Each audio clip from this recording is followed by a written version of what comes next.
Welcome back to Nasdaq Trade Talks. I'm your host, Jill Malandrino, global markets reporter at Nasdaq. We're coming to you live from the InvestNet Advisor Summit in Austin, Texas. Joining me for this segment, we have Nate Tuft. He's the head of global asset allocation over at Manulife Investment Management. Great to have you with me, Nate. And the growth of multi-asset solutions. We're hearing this trend a lot throughout the conference. Yeah, definitely. I mean, solutions is the space to be these days. Clients are looking for holistic outcomes to solve their needs. No longer are we looking for just individual building blocks, and we're looking for packaging ways to deliver on objectives. And those objectives can be anything from return objectives, risk objectives, downside protection type of objectives, but it's solutions rather than individual holdings. All right, let's talk some global macro here. You're seeing opportunity in Asia, specifically China. Tell us more about that. Yeah, we think when you look at the global markets today and you look at the valuations around the globe, there is definitely better valuations outside the U.S., but the challenge has been that growth dynamics haven't been overly supportive of assets outside the U.S.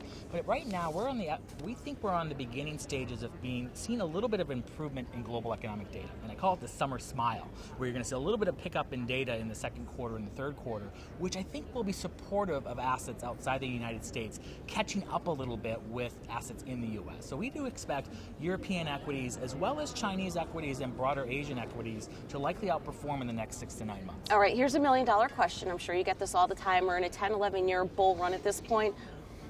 What's your expectations with returns? Yeah, I mean, the reality is we have to be pragmatic, and one of the things we have to do with all of our clients is really educate them about what is likely to happen in the next 5 to 10 years. We call it a half return world, a world where we think if you're expecting 10 to 12% on equities, like long-term history suggests, you need to cut it in half. We're talking more like 5 to 6, maybe 7 at best, a little better outside the U.S. than inside the U.S. And on the fixed income side, the story's even a little bit worse because we've been in a 30-year directional trend where yields go down, and you can't get 5% returns anymore out of traditional core fixed income in the U.S. And you have to look for alternative types of fixed income and look at things like emerging market debt to even have a chance of getting numbers above 2 or 3%.